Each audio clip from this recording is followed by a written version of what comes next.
Stop dawdling, fill in your name and hand it in already, Yu Qinshian urged impatiently, glancing repeatedly at his watch. Jing Shui stared at the marriage application, her fingertips lightly tracing the paper as if feeling the threads of fate. In her past life, she had solemnly written her name, then eagerly dragged Yu Qinshian off to buy wedding sweets, dreaming of their sweet future married life. In the end, just because Yu Qinshian was in a hurry to go home and make brown sugar water for Jing Shuhui, who was on her period, Jing Shui was subjected to a torrent of abuse from the man. Got it, got it, Jing Shui gave a perfunctory reply, but her mind was in turmoil. She had actually been reborn. Jing Shui glanced up, taking in Yu Qinshuan's agitated expression and the hand that kept darting to check his watch. He was wearing a white shirt today, the sleeves rolled up to his elbows, revealing the well-defined muscles of his forearms. She remembered that Jing Shuhui loved it most when he dressed like this, saying he looked clean-cut and fresh. If you're busy, you should go ahead and take care of it. Suppressing the bitterness welling up inside her,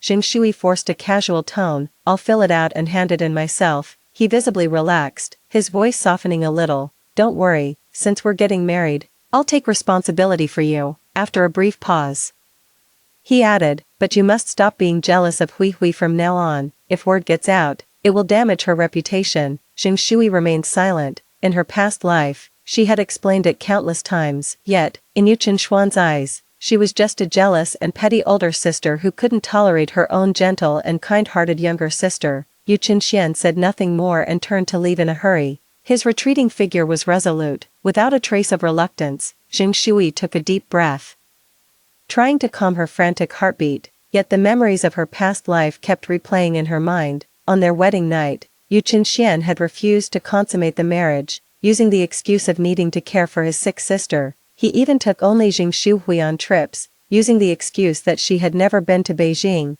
He didn't even have time to come when his son was born, too busy comforting the recently divorced Jing Shuhui. Then, on her deathbed, her son was still pleading in her ear. Mom, just divorce Dad, you're no match for Auntie in any way. Dad has endured so much all these years to be with you, even on your deathbed, you won't let them go. Jing Shui lay in the hospital bed, looking at her cold, indifferent husband beside her. He said nothing. This deathly silence was his tacit approval of their son's sentiment. In that moment, Jing Shui's heart broke completely. She bit down hard on her lower lip, only releasing it when she tasted the metallic tang of blood. No, not in this life. She wouldn't repeat the same mistakes. She refused to marry Yu Qinshian. As she stared at the household registration document in her hand, a bold idea took shape in her mind. Jing Shui picked up the pen and, in the applicant section, slowly wrote 2 characters. Jing Shuhui, Yu Qinshian, since you love her so much, have it your way. Jing Shui handed the completed application form to the clerk, took the marriage certificate, and turned to leave the Civil Affairs Bureau.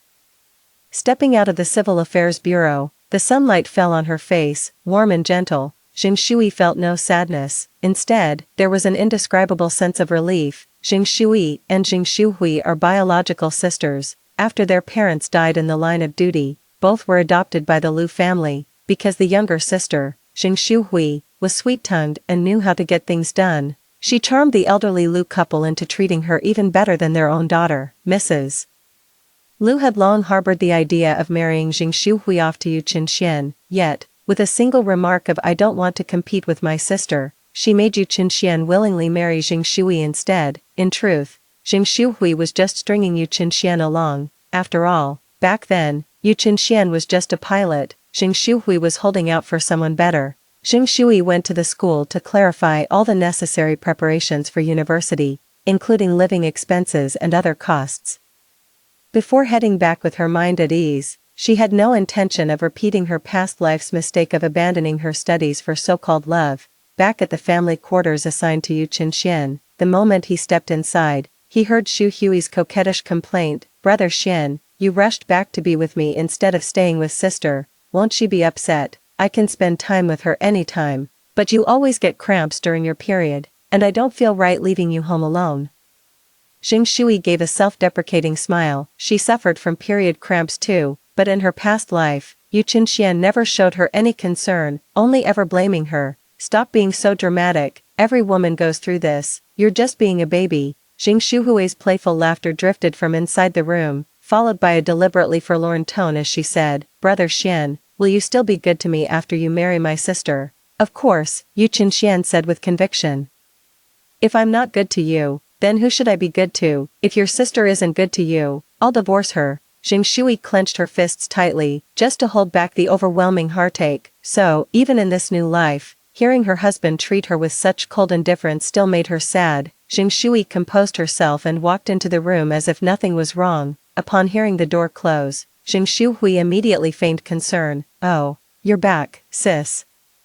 Yu Qinxian emerged from Xu Hui's room, a hint of awkwardness on his face. Shui, I just went in to check on Hui because she wasn't feeling well. Jing Shui gave a faint ahm and turned to head back to her room. In her past life, she had argued and fought with him countless times over the overly ambiguous relationship between Yu Qinxian and Xu Hui. Every time, Yu Qinxian would brush her off with a dismissive, "You're just being petty and can't stand your sister, in this life."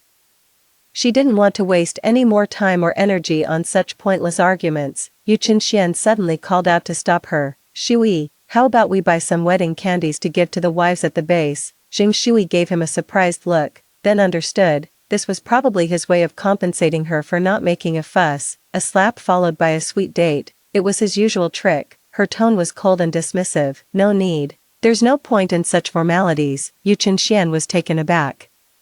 He was somewhat shocked that Jing Shui, who had always seemed eager to shout from the rooftops about marrying him, would actually refuse the suggestion. Sis, are you upset because Brother Xian has been looking after me? Jing Shui emerged from the room, her face a picture of grievance and innocence, and what she was wearing was precisely the linen suit that Jing Shui had specifically bought for their wedding photos. It was something Jing Shui had scrimped and saved for half a lifetime to afford in her past life, yet she had never once brought herself to wear it. Catching Jing Shui's gaze, Xu Hui began to explain in a fluster. I saw this outfit by my sister's bed and thought it looked nice. So I wanted to try it on. I forgot to take it off. She hung her head, twisting her fingers, looking like a child who'd been caught doing something wrong. Yu Qinxian instinctively started to say, Shui, don't you? Jing Shui cut him off, her tone calm. It looks good on you. You can keep it. I've never worn it anyway. No wonder. In her past life, when she ran home crying in the middle of the night, she could smell a faint trace of blood and sweat on that brand new linen suit. Thinking about it now, Jing Shui was instantly overcome with a wave of disgust. Under the astonished gazes of the two, Jing Shui returned to her room and locked the door behind her. Inside the room, Jing Shui pulled out the document folder. Inside was her acceptance letter. From Shinshu University. In her past life, Jing Shui had always loved the South. Shinshu University's most renowned foreign language program happened to be the one she was most interested in that previous life.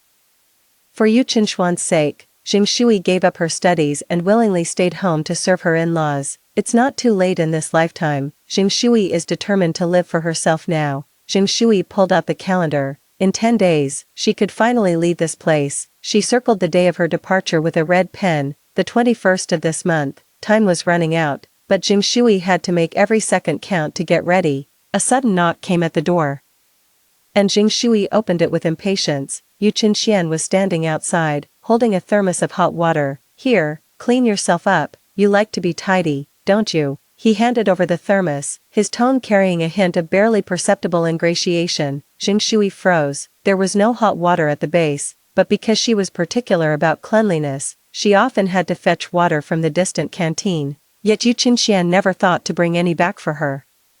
Even when she was too ill to get out of bed, or when her pregnancy made movement difficult, he would just tell her impatiently to tough it out. His sudden attentiveness today took her by surprise. She took the thermos and murmured a quiet thank you. By all rights, tonight should be our wedding night. Yu Qinxian rubbed his hands together, seemingly at a loss for words. But Hui isn't feeling well. I need to stay with her. You should get some rest. So that's how it is.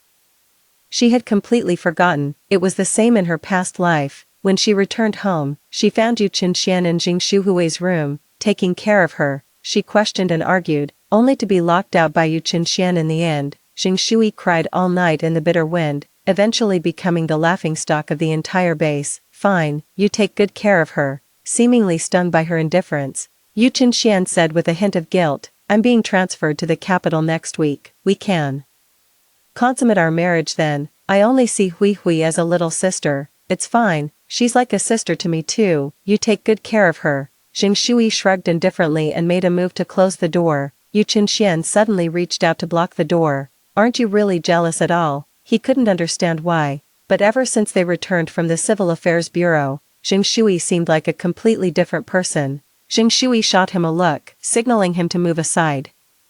Her tone laced with a hint of sarcasm. Why would I be jealous, unless you have other ideas? Yu Qinxian fell silent, looking at her with a complicated expression. Jing Shui ignored him and shut the door without another word. Unscrewing the thermos lid, she was met with a faint scent of vanishing cream mixed with sweat. A few fine, curly hairs floated on the water's surface. She turned her face away in disgust. This wasn't hot water, it was clearly water Jing Shui had already used.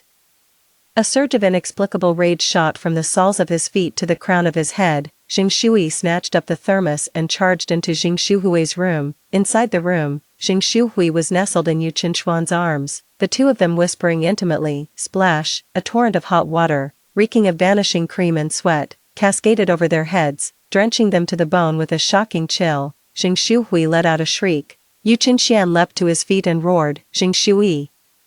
What are you doing? Jing Shuhui began to fake cry, but upon catching a whiff of the strange odor, she couldn't help but retch. Yu Qinxian patted her back soothingly, his heart aching for her, and glared at Jing Shui. Have you lost your mind? And to think Hui felt sorry for you, telling me to bring this hot water to clean you up. Jing Shui sneered, I wouldn't dare use that water, who knows what filth it's been in contact with. That's a load of nonsense. Yu Qinxian flew into a rage. How could the hot water I fetched possibly be dirty? I thought you were finally starting to see reason, but you're still being so unreasonable. Jing Shui took a step forward and, fighting back his disgust, pointed the spout of the pot towards Yu Qinxian. Yu Qinxian, take a whiff yourself. What is this smell? Enraged and humiliated, Yu Qinxian shoved Jing Shui away, blinded by rage. He put all his strength into it. The glass thermos smashed against the floor, shattering and sending shards flying everywhere. Jing Shui was shoved to the ground, a shard of glass piercing the palm of her right hand. Blood instantly welled up. You've gone too far, you're suspicious of everything, all the time, you don't deserve anyone's kindness. Yu Qinxian pointed at her and shouted in fury, showing no concern whatsoever for the injury on her hand. Blood dripped from Jing Shui's fingers, spreading in a dark stain across the floor. She didn't cry out, nor did she utter a single word of pain. He simply stood up and stared at Yu Qinxian in silence, his eyes filled with scorn and indifference. Only then did Yu Qinxian notice the injury on Jing Shui's hand, but he merely furrowed his brow and made no move to check on it. Serves you right, you brought this on yourself with your tantrum. He averted his gaze in disgust. Look at yourself, you're acting like a complete shrew. Jing Shui laughed, her shoulders shaking with mirth. Jing Shui had heard that line one too many times. She was utterly sick of it. In her past life, she had debased herself for this man, groveling in the dust, pleading pathetically for his affection. She had cooked for him, borne his children, and managed his household. He took all her sacrifices for granted, and trampled all her love underfoot. He was clearly using her, leeching off her lifeblood while looking down on her. Some people's hearts can never be warmed. Yu Qinxian. Jing Shui rose slowly to her feet, her gaze sharp as a blade. You disgust me. She turned and walked away without a backward glance. Yu Qinxian watched her retreating figure, a sudden, inexplicable irritation welling up inside him. Stop right there, he roared, explain yourself. Jing Shui watched as Yu Qinxuan's gaze remained fixed on Jing Shui's departing back, a pang of resentment twisting in her heart. Tears welled up in her eyes instantly, and she wept with a heart-wrenching beauty. It's all my fault, all my fault. Sister is arguing with you like this because she doesn't like me. I'm the one to blame. Yu Qinxuan's gaze was indeed drawn back, his heart aching for her. He held Jing Shui close, gently patting her back and soothing her in a soft voice. All right, it's not your fault. She's just being petty and overthinking things. Don't cry. Jing Shui stumbled out of the family quarters. The biting wind lashed at her face like a knife, but it was nothing compared to the chill in her heart. She wandered aimlessly, not even knowing where she was headed. Oh my goodness, Shui, what happened to your hand? Jing Shui looked up in a daze, meeting the horrified gaze of sister-in-law Wang, who was passing by and staring at her bloodied, mangled palm. Without another word, sister-in-law Wang grabbed her arm. Quick, to the clinic, this needs immediate attention. The pungent smell of antiseptic filled the air. As the doctor treated the wound, Jing Shui clenched her teeth. not uttering a sound. Only after the bandaging was done did a searing, heart-piercing pain wash over Jing Shui, her body breaking out in a cold sweat. Seeing her shivering, sister-in-law Wang quickly unwrapped her own scarf and draped it over her. You've been through a lot, haven't you, dear? Just think how heartbroken Captain Yu would be to see you like this. In the compound, everyone knew about Jing Shui and Yu Qinshuan's engagement, and it was taken for granted that their wedding was just around the corner. A pang of bitterness shot through Jing Shui's heart. She wanted to say he wouldn't care at all, the words died on her lips. I've already sent my little tiger to fetch Captain Yu, he'll be here any minute. A long time had passed, Jing Shui's hand had been bandaged, but there was still no sign of Yu Qinxian. Sister-in-law Wang's little tiger came running back, panting and out of breath, with no one following behind him. Mom, Captain Yu says he's not coming, little tiger blurted out innocently. He said that little scratch was nothing. I saw him busy comforting Auntie, holding her and everything. Little tiger's words exploded like a bomb in the small clinic. Everyone present was stunned, their expressions a mixture of shock and disbelief. Everyone knew exactly who that auntie in his arms was, so the rumors about Captain Yu and his sister-in-law were true after all. A wave of indescribable humiliation washed over Jing Shui, her face burning with shame. She smoothed back the stray hairs from her forehead, hiding her reddened eyes, and asked the doctor, Doctor, are there any beds available? Can I stay for the night? The doctor paused, casting a sympathetic glance at Jing Shui's pale face. Yes, I'll arrange one for you. Jing Shui curled up on the narrow hospital bed, a thin blanket covering her, yet she still felt cold. She hugged herself tightly, as if that was the only way to draw a sliver of warmth. In her past life, it was also at this clinic where she received an 4 drip due to severe morning sickness. Yet, Yu Qinxian was off accompanying Jing Shuhui, shopping in town. He didn't show up until her 4 was finished, arriving late and carrying snacks. Hiding her discomfort, she smiled and took the snack, asking him how he knew she was hungry. The man, however, frowned and pulled his hand away from hers. Don't touch that, Hui wants this. I had to go to several shops to find it. How did she feel in that moment? Heartache, or was it humiliation? She couldn't quite remember anymore. All she remembered was forgiving him, time and again, only to be hurt by him just as many times. Jing Shui closed her eyes, letting the tears fall in silence. Given a second chance at life, she vowed never to shed another tear for this man. Yu Qinxian awoke at the first light of dawn. Jing Shui's failure to return all night left him deeply unsettled, yet, Jing Shui's icy glare was like a thorn lodged in his heart, impossible to shake. As if guided by some unseen force, he found himself at the door to Jing Shui's room.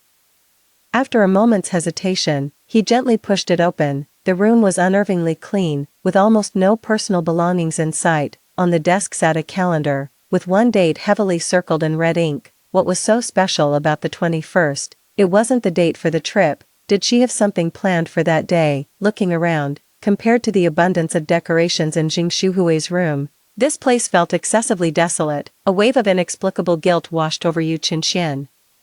He had been engaged to Jing Shui for 2 years, yet he had scarcely shown her any genuine care. He always thought Jing Shui was too independent and headstrong, not gentle and considerate like Jing Shui, who seemed to need someone to protect her. Looking back now, he wondered if he had treated her too poorly. Just as he was lost in thought, the door creaked open. Jing Shui's face was as pale as a sheet. She shot him a cold glance. What are you doing in my room?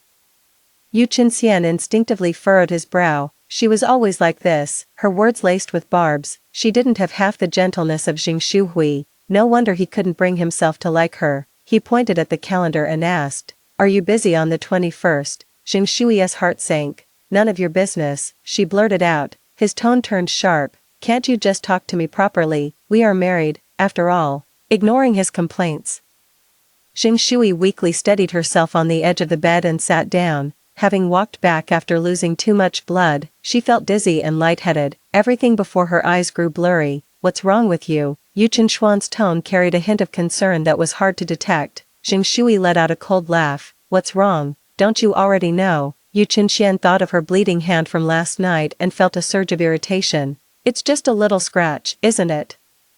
Is it really that big of a deal? Hui is timid. If you hadn't scared her, I wouldn't have pushed you. Make sure you apologize to her later. What you did yesterday was really out of line. Jing Shui ignored his reproach, feeling utterly drained both physically and mentally.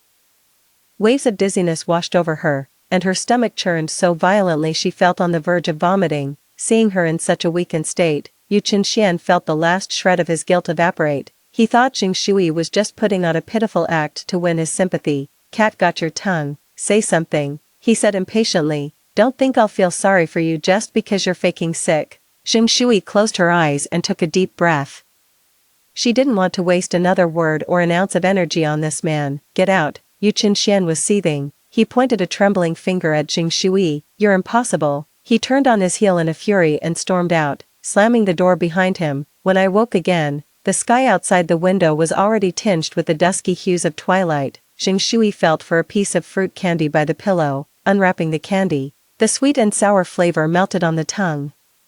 Finally settling the stomach a little, her gaze fell on the calendar on the desk, where she marked today's date with a red X. Another day, wasted. The plan was to buy some things for university, but her stomach growled with hunger. Rubbing her aching belly, she pushed open the door. At the dining table, Yu Qinxian was attentively serving food to Jing Shuhui. A small bowl of chicken soup sat before Jing Shuhui, who was shyly stirring it slowly with a spoon. Seeing Jing Shui come out, Yu Qinxian greeted her in a stiff tone. "Now that you're here, you should eat." Faced with the two of them, she found it hard to swallow a single bite, but then it occurred to her, this rice was something she had painstakingly carried all the way from the countryside. Why on earth shouldn't she eat it? So, with an expressionless face, she sat down at the table and served herself a bowl of rice. Seeing this, Jing Shuhui feigned concern and spoke up. "Sis, this chicken soup is really delicious.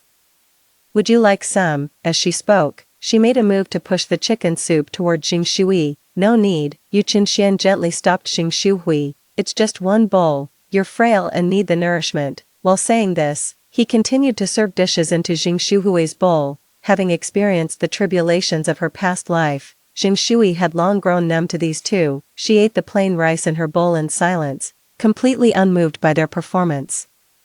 Seeing that Jing Shui was willing to eat on her own, Yu Qinxian thought her anger had subsided and spoke up. "From your attitude today, it seems you have no intention of apologizing to Hui Hui, but you were in the wrong yesterday. This bowl of soup was a gift for you from Sister Wang. I took the liberty of giving it to Hui Hui as your apology." Smash! Jing Shui slammed the bowl down onto the table. The porcelain clattered against the tabletop with a sharp, grating sound, startling Jing Shuhui, who let out a gasp and hid in Yu Qinxian's arms. Yu Qinxian held her close, his heart aching for her, and frowned as he looked at Jing Shui. "It's just a bowl of soup, what's all the fuss about?" Jing Shui's eyes were icy. "I'm full." She turned and left, leaving behind a messy table and two stunned faces. Past experience had taught her that arguing was pointless, whether it was a gift from someone or something she earned herself. Anything of value would inevitably end up in Jing Shui's hands. It was better to turn a blind eye than to waste one's breath. In the following days, Jing Shui was busy preparing for her trip to Shenzhen, buying train tickets, exchanging ration coupons, purchasing daily necessities. The red X's on the calendar were growing in number. When the fifth X was marked, Jing Shui was finally ready. A knock came abruptly at the door. Jing Shui opened the door impatiently, only to find Yu Qinxian standing there holding a bowl of noodles, his tone gentle. "I saw you retreat to your room as soon as you got back, so I made you some noodles." For a moment, Jing Shui was dazed. In her past life, Yu Qinxian had always been icy and harsh toward her. It had been a long time since she had seen such a tender, affectionate expression. Jing Shui replied coldly, "No need, I've already eaten out." Yu Qinxian clearly didn't believe her. "How could that be? You're usually so reluctant to spend money." His words stung Jing Shui. In the past, she was truly reluctant to spend money on herself, living frugally and pouring most of her earnings from odd jobs into him. Now, she was about to leave for university. There would be so many expenses ahead, and every penny would need to be carefully budgeted. Jing Shui looked up at him, her tone calm. "I remember giving you $50 a few days ago to buy wedding supplies. But it doesn't look like you bought anything. You'd better give it back." He froze for a moment, then offered an awkward explanation. "That money, I used it to buy a pair of little leather shoes for Shu Hui." Jing Shui couldn't help but purse her lips. How boring. This again. "Well, if there's nothing else, I'm going to lock up and go to bed. I'll give you the money tomorrow." Yu Qinxian's voice carried a hint of irritation. "We're husband and wife. Do you really have to be so petty?" Jing Shui couldn't help but sneer. So, using the money I worked hard to save to buy things for someone else, and I'm not even allowed to mind, knowing he was in the wrong, he still muttered stubbornly, she's your sister, you're being completely unreasonable. Oh, by the way, there's something I want to talk to you about. Jing Shui raised an eyebrow. So, this was the real purpose of his visit. I planned to have Xu Hui accompany me to Beijing for a trip first. Jing Shui gave a slight, indifferent nod to acknowledge the statement. Yu Qinxian seemed somewhat unaccustomed to Jing Shui's aloof demeanor. She used to chirp around him nonstop, like a happy little sparrow. Now she's become tight-lipped, which makes him inexplicably uneasy. What's been going on with you lately? It's like you're a different person. Jing Shui gave him a cool, detached glance that sent a chill down Yu Qinshuan's spine. He realized then that it was indeed a bit unfair to let Jing Shui go on the trip first, but with Xu Hui crying her heart out, clinging to his arm and pleading relentlessly, he simply couldn't bring himself to refuse. It's not that I don't want you to go, he offered a rather wooden explanation, it's just that Xu Hui has never seen the capital and really wants to visit. I'll come get you in a few months. Jing Shui gave an absent-minded acknowledgement. In her past life, for a full 8 years, he never came to take her on that trip. It wasn't until Jing Shui married a second-generation military officer from the capital that he, utterly disheartened, finally brought her to Beijing. She had endured 8 years of being mocked as a barren hen, suffering in silence with no way to voice her pain. Seeing Jing Shui's indifferent reaction, Yu Qinxian grew even more restless and uneasy. He always had a feeling that Jing Shui was hiding something from him. Jing Shui sold off some worthless household items, those sentimental keepsakes from her past life. Looking back now, it was all just cheap junk. Jing Shui packed it all up and sold it to a scrap dealer for a pittance. That afternoon, as she continued sorting through her belongings, Yu Qinxian appeared before her, holding out 50 yuan. He said in a stiff tone, "This is yours." Jing Shui took the money and counted it. "Thanks." He looked at Jing Shui with a complicated expression, his gaze then falling on the luggage she had packed. "Didn't I say you don't need to travel anymore? What are you packing all this for?" Jing Shui didn't want to complicate things. Although Yu Qinxian didn't love Jing Shui, if he found out the marriage application was filled out with Jing Shui's name, he might just go through the whole process again with her, just for her sake.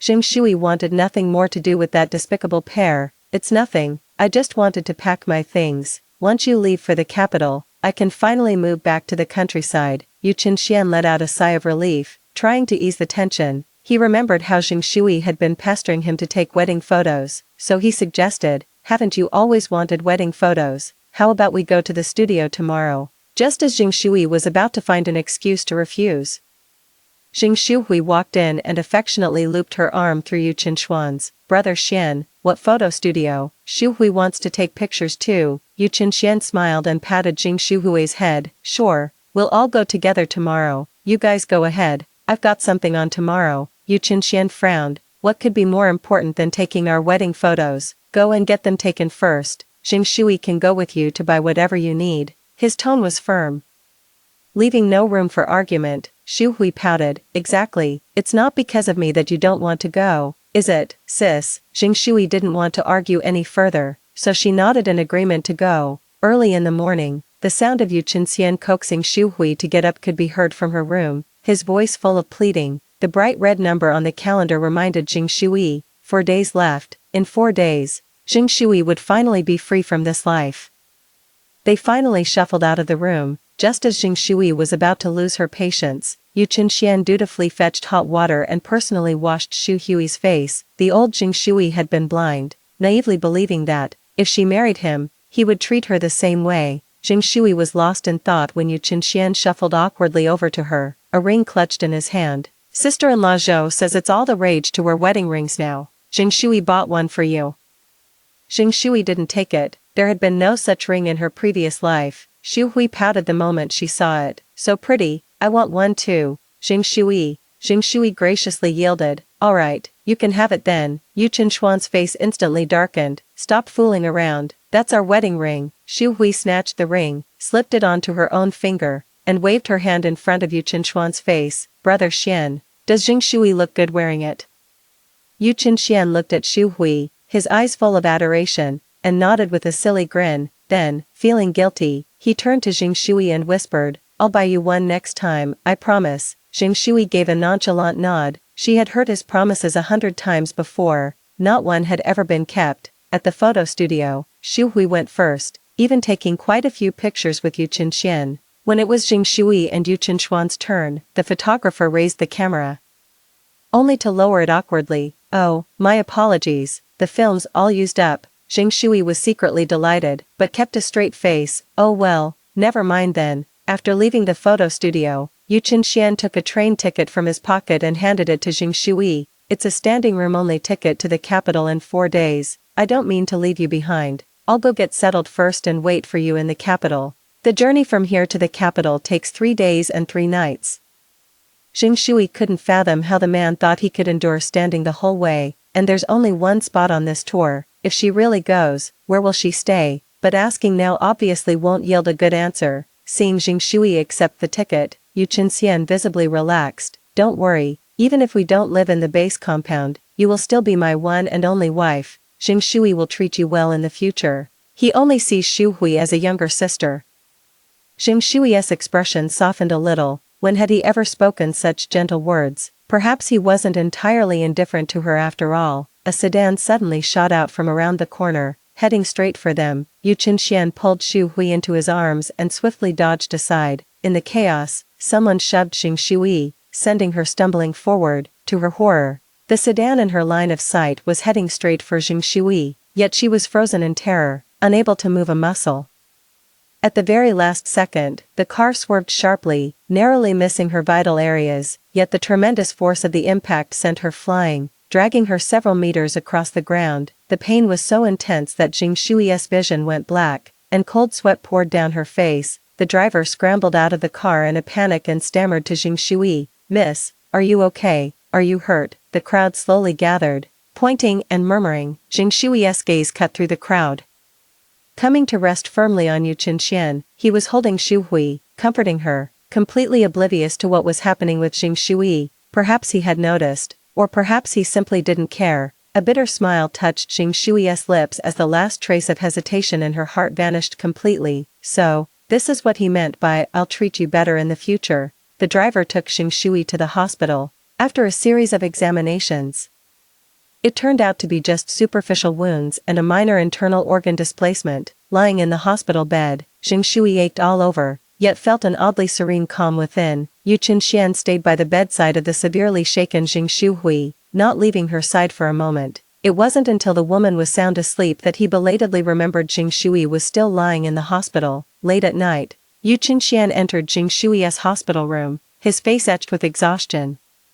He saw that Jing Shui was awake, and a flicker of panic crossed his face. "Shui, how are you feeling? Any better?" Jing Shui stared at him coldly, saying nothing. He wrung his hands, offering a flustered explanation. Xu Hui was a bit too shaken up. Jing Shui has been staying with her, so. Under Jing Shui's gaze, he trailed off awkwardly and fell silent. "Shui, listen to me. The situation was too urgent. The car was so close to Xu Hui. I just reacted on instinct." He paused, as if searching for the right words. "I didn't know you would get hit." Jing Shui cut him off. "When are you planning to go to Beijing?" He answered cautiously. "I'm leaving tomorrow." "Got it. I'm tired. You should go." Jing Shui closed her eyes, making her dismissal clear. Yu Qinxian wanted to say more, but in the end, he took the hint and left. The next day, Yu's mother arrived, carrying a thermal lunchbox. She beamed and said, "Shui, Qinxian asked me to come look after you. Are you feeling any better?" "Much better, thank you, Mom." As she ladled soup for Jing Shui, she chattered away. "Qinxian is such a clumsy boy. I'm not sure if he can take good care of Xu Hui." Mid-sentence, she seemed to suddenly realize something and awkwardly fell silent. "Mom. Actually, the one who married you Qinxian is Xu Hui." Mother Yu was stunned. It took her a long moment to process this. "You, what did you say?" "The marriage application I submitted is for Jing Xu Hui." Mother Yu was first struck with shock, which then instantly transformed into overwhelming joy. "Shui, you're such a good child. I knew you were the most sensible one." She excitedly grasped Jing Shui's hands. "Thank you. Thank you for making this possible for them." Jing Shui gave a faint, wordless smile, doing her a favor. She was only doing herself a favor. "Mrs. You had favored Jing Shui all along, even in her past life." When Jing Shui served her diligently, before her passing, Mrs. You still left all her estate to Xu Hui. Mom, let's not tell Qin Xian and Xu Hui about this for now. Mrs. You beamed from ear to ear. All right, I understand, dear. So, what are your plans for the future? I'll be leaving in a few days, too. Xing Shui did not reveal her specific destination. Yu's mother wanted to ask more, her mind completely preoccupied with their impending marriage. Xing Shui closed her eyes and pretended to be asleep. The day she was discharged from the hospital was also the day she was set to leave. Before her departure, Xing Shui wrote a letter to Yu Qinxian. I know you've always had feelings for Xu Hui. I'll step aside for you too. Our fate has run its course. I wish you both happiness. Xing Shui placed the letter and the train ticket to Beijing, along with the marriage certificate, into an envelope and mailed it to the address in Beijing. Then, dragging her suitcase, she hurried towards the train station. Yu Qinxian felt a sense of unease. Xing Shui's recent coldness towards him felt like a thorn lodged in his heart, especially that look she gave him from the hospital bed. It was as calm and lifeless as a stagnant pond, filling him with an inexplicable dread. He couldn't help but call Mother Yu back in the village. Mom, did Shui take the train to the capital today? Mother Yu hemmed and hawed. She did. She left this morning. But in his heart, he was thinking, who knows where she's run off to. Thinking it over, she had to admit she really hadn't paid much attention to Xing Shui. The kid is good in every way, just a bit quiet and reserved, not like Xu Hui, who's so sociable and knows how to work a room, always with a sweet word to say. Upon hearing that Xing Shui had boarded the train, Yu Qinxian finally felt a sense of relief. He put down the phone and had just stepped out of the duty room when he saw Xing Shui once again pulling Battalion Commander Zhao Jianhui into a conversation. Zhao Jianhui was maintaining a polite distance with a look of helplessness. Spotting Yu Qinxian in the distance, it was as if he had seen a savior. Captain Yu, over here. Your sister-in-law is about to rope someone into another favor. Before you could get any closer, Zhao Jianhui took off like a shot. Yu Qinxian walked up to Xing Shui with a frown. Hui, what's wrong now? If there's something, you can talk to me directly. Don't keep bothering other people. Xing Shui gave a reluctant acknowledgement. She knew perfectly well that she hadn't yet hooked Zhao Jianhui, and she couldn't afford to let Yu Qinxian slip away either. Well, you are my brother-in-law after all. They were just small favors. I thought it best to avoid any appearance of impropriety. Yu Qinxian was puzzled. Why hadn't she been concerned about propriety before? But he didn't dwell on it, simply chalking it up to her being shy. A week later, he received a letter from Xing Shui. Inside the envelope, along with the brief farewell letter, were a train ticket to Beijing and their marriage certificate. It suddenly dawned on him that Xing Shui had never intended to come to Beijing. He was jolted by the memory of that day in the hospital, when Xing Shui asked him when he was leaving for Beijing, and he had replied, tomorrow. She hadn't shown a hint of reluctance or sadness. Panicked, he immediately called Yu's mother, demanding to know where Xing Shui had gone. Startled by his sudden outburst of anger, Yu's mother stammered that she didn't know either. Mom, Shui is just a young woman, all alone in an unfamiliar place. Where could she possibly go? Yu Qinxuan's voice was practically a shout, shouted down by him. Mother Yu felt a pang of guilt, remembering how filial Xing Shui usually was to her. Her heart was also filled with remorse. I don't know either. She didn't say anything. Yu Qinxian hung up the phone, his mind in complete turmoil. For the first time, he felt such panic, as if he had lost something profoundly important. Xing Shui held the bright red marriage certificate, her face paler than the paper itself. She stared at Yu Qinxian in disbelief, her voice rising to a shrill pitch as she cried out, "What is the meaning of this? You married me. How dare you?" Yu Qinxian wearily rubbed the space between his brows, his tone laced with an irritation he himself hadn't noticed. Shui, she doesn't want me anymore. She said she's stepping aside for us. Xing Shui's voice was sharp. Stepping aside? For what? Who does she think she is? What right does she have to make decisions for me? I never wanted to marry you in the first place. Yu Qinxian was stunned. He had never imagined Xing Shui would react this way. He had always thought that Xing Shui held some affection for him. Those lingering glances full of unspoken words, and those deliberately intimate gestures. You don't like me. Xing Shui suddenly knelt before Yu Qinxian, her knees hitting the floor with a dull thud. She looked up, her face streaked with tears. Brother Xian, please. You have to think of something. This marriage can't be valid. Yu Qinxian was startled by her sudden outburst and instinctively took a step back. Hui, what are you doing? Get up, quick. Xing Shuhui clung desperately to his pant leg, refusing to get up. Brother Xian. It's Captain Zhao I'm in love with. Captain Zhao comes from a good family. Marrying him is the only way my life will have been worth living. Please, you have to help me. You don't want me to be miserable for the rest of my life, do you? A frantic light gleamed in her eyes as she stared at Yu Qinxian, clinging to him like a lifeline. Zhao Jianhui, the battalion commander of the 2nd Battalion, was a local of the capital. Rumor had it his grandfather was a man of considerable influence. For Xing Shuhui, who was hell-bent on climbing the social ladder, this was a prime opportunity she couldn't possibly pass up. Her eyes now burned with a wild, desperate hunger. Not a trace of her former demure shyness left. A chill shot up Yu Qinshuan's spine. You, get up. Seeing him relent, Xing Shuhui was immediately overjoyed. Brother Xian, you're agreeing, you're really agreeing. Thank you so much. Let me see what I can do. Yu Qinxian shook her off and stumbled out the door.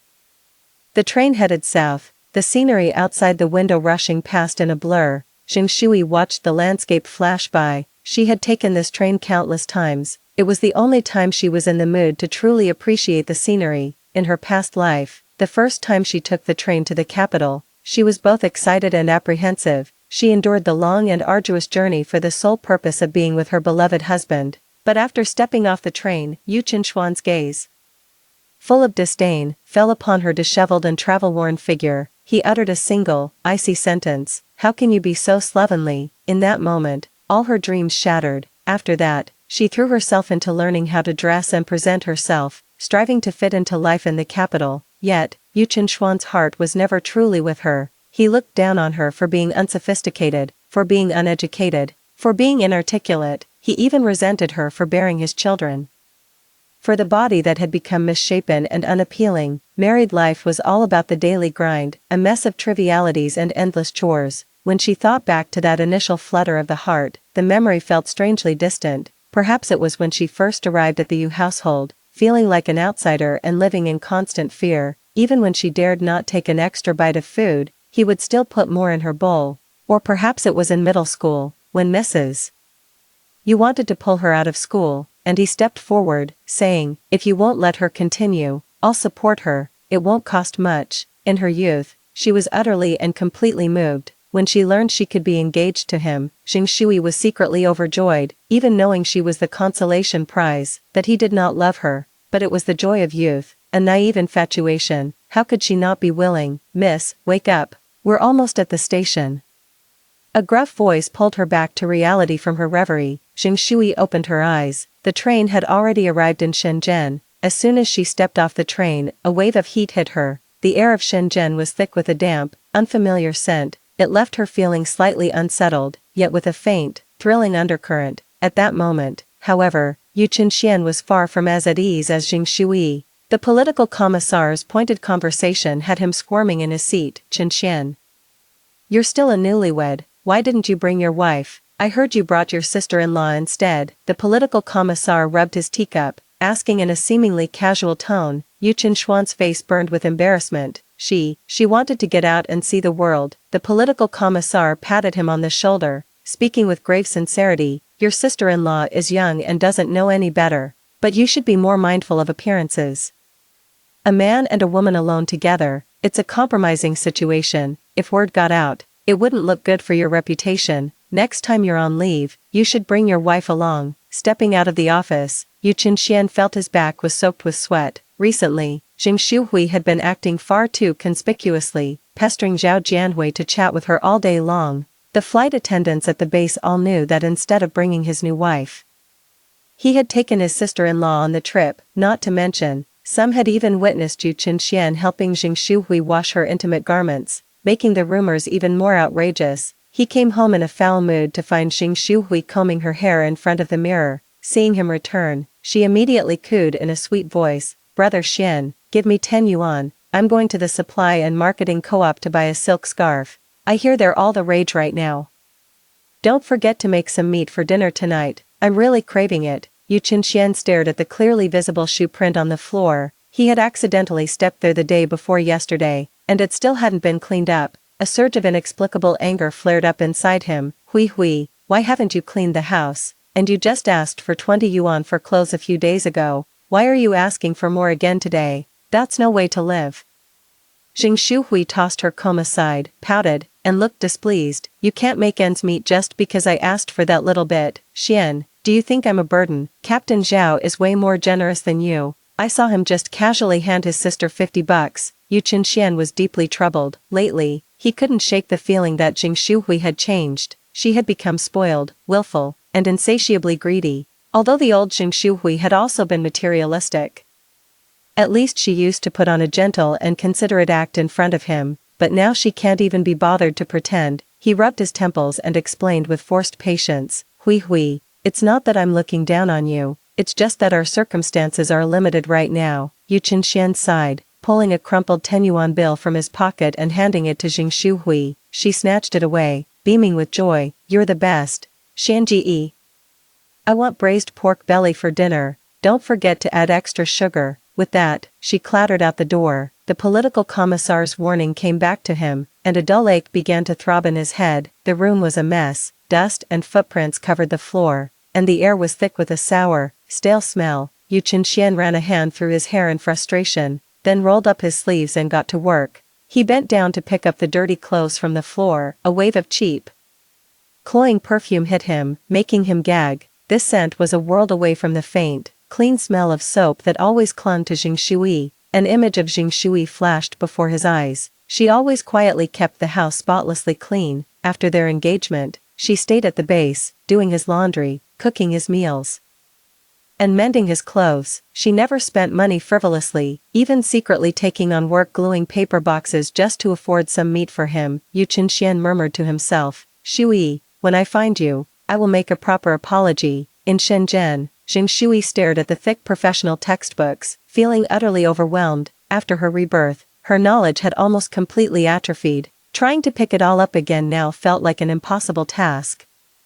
Jing Shui ran her fingers through her hair in frustration. I'm doomed. To avoid a complete disaster on her final exams, she had to spend every day buried in the library, slogging through textbooks full of impenetrable jargon. In the evenings, Jing Shui also worked a shift at a small diner, waiting tables, washing dishes, wiping counters. She was run off her feet, her clothes were soaked with sweat, her back ached as if it might fall apart, yet she felt an immense sense of solidity. Compared to her past life, trapped in a cramped base and revolving around Yu Qianxian and the children, now she was free, vibrant, and radiant. At 11 o'clock in the evening, the restaurant closed for the night. Jing Shui stepped out of the restaurant, her body heavy with exhaustion, only to find the sky had opened up in a torrential downpour. She hadn't brought an umbrella, so she had no choice but to grit her teeth and make a dash for the dormitory. You're from Shenzhen University, right? Let me walk you. It's not good for your health to get soaked like this all the way back. Suddenly, an umbrella appeared, sheltering her from the rain. Jing Shui looked up and saw a tall young man. He had delicate features and wore a pair of gold-rimmed glasses. The young man was so tall that Jing Shui barely reached his shoulder. He deliberately tilted the umbrella toward Jing Shui. Half of her shoulder was exposed to the elements and quickly became soaked by the rain. The two of them walked in silence most of the way. Jing Shui stole glances at the boy, whose features were refined and whose gaze was gentle. He carried with him a clean, refreshing aura. Upon reaching the dormitory building, Jing Shui expressed her gratitude. Thank you. What's your name? The young man smiled, revealing a set of white teeth. I'm Gu Jingchuan, from the computer science department. And you? I'm Jing Shui, from the foreign languages department. Gu Jingchuan gave a wave and turned, disappearing into the curtain of rain. As Jing Shui watched Gu Jingchuan's receding figure, a wave of warmth washed over her heart. This unexpected kindness offered her a sliver of solace in the unfamiliar city. Meanwhile, Yu Qianxian emerged from the political commissar's office, his face ashen with fury. A marriage certificate cannot be voided. The only way out is divorce. For Yu Qianxian, the stigma of divorce was far more unacceptable to him than marrying the wrong person. For a flight attendant with such a bright future, getting divorced so soon after marriage would look very bad and be quite damaging. Yu Qianxuan's mother called right after. Qianxian, dear, I know you're hurting, but Shu Hui is your wife now. You can't just talk about divorce so lightly. Besides, didn't you used to be quite fond of her? Maybe it's best to just let things be. Yu Qianxian held the phone. Remaining silent, he used to genuinely find Jing Shuhui gentle and lovely, the ideal wife material. But lately, his patience with her has been stretched almost to its breaking point. He has talked to Jing Shuhui countless times, hoping she would help out with the housework, at the very least, so he could have a hot meal waiting when he got back from training, but Jing Shuhui always shot back with righteous indignation, I don't know how. I've never cooked a meal in my life. Didn't you used to say it didn't matter if I couldn't, so why are you suddenly making all these demands of me now? He was taken aback. He didn't know what had gotten into him lately. His mind kept comparing her to Jing Shui and Jing Shuhui, wishing she would learn to be as frugal and diligent in managing the household as Jing Shui. He rubbed his temples in frustration, a wave of irritation washing over him. He stood at the entrance to the base, unwilling to go inside. Chen Xian. Why are you just standing out here? Asked Auntie Li from next door, holding a bag of groceries with a puzzled look. Yu Chen Xian forced a weak smile. It's nothing, really. Sister-in-law Li grabbed his arm and pulled him aside, speaking in a hushed, secretive tone. Chen Xian, your sister-in-law borrowed a radio ticket from my Jiangwo a while back. She said she'd return it in a couple of days, but we haven't heard a peep since. What do you think about this? Sister-in-law Li looked frantic.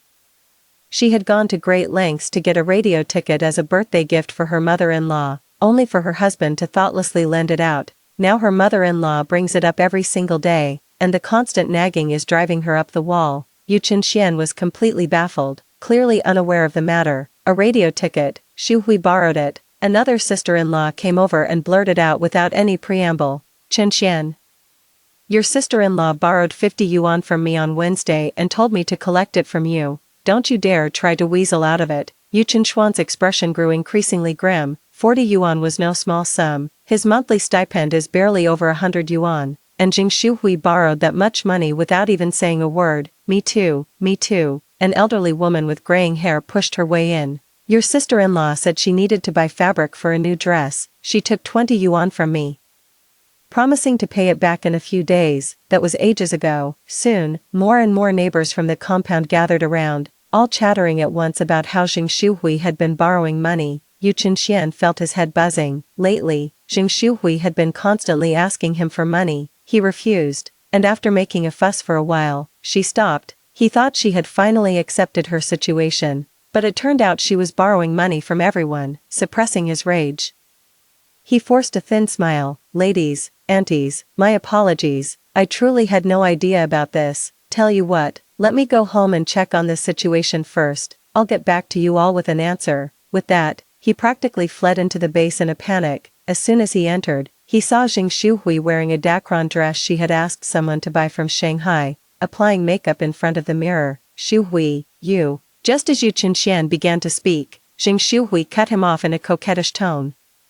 Oh, brother Xian, you're back. Hey, come take a look. Does this outfit look good on me? I'm going to Captain Zhao's for dinner later. I can't afford to embarrass myself. Yu Chen Xian watched her like this, feeling a wave of irritation. Shuhui, have you been borrowing a lot of money lately? Jing Shuhui's hand paused while applying her lipstick, and her eyes darted away. She feigned surprise and said, borrow money? No, what are you talking about? No, then what about Sister Li and Sister Wang? They both said you borrowed money from them. Jing Shuhui's expression changed, and she immediately began to cry in distress. Brother Xian, how can you not believe me? They're all talking nonsense. Why on earth would I borrow money from them? I've always been a good girl. Seeing her tearful, pitiful appearance, Yu Chen Xian felt even more irritated. He grabbed Jing Shuhui by the shoulders, his tone severe. Shuhui, you'd better tell me the truth. How much money did you actually borrow? Jing Shuhui was startled by him and said through sobs, I